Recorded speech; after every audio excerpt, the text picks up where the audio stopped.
In the last several weeks, I've gotten a few notifications to change the battery on my key remote. I finally decided to do it today.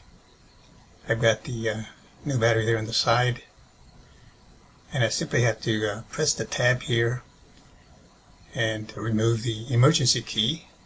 So you do have an emergency key in case you go too late and the battery dies on you. You can check your manual to see how it works on your car.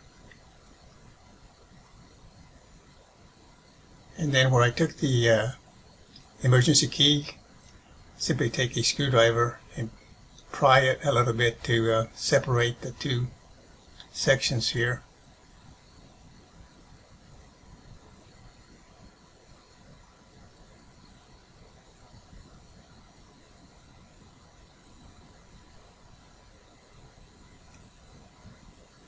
And this one uses a CR2032 battery.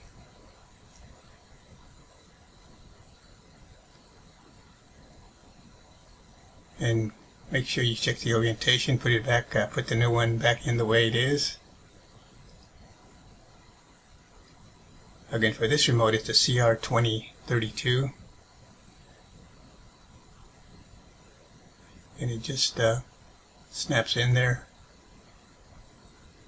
And then reverse your steps here.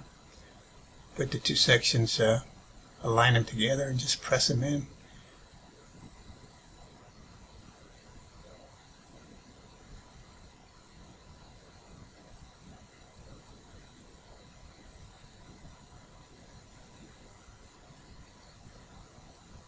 And then put the emergency key back in, and you're good to go.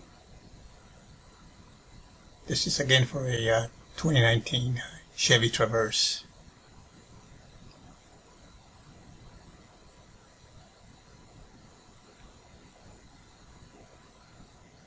Thanks for watching. We'll see you next time.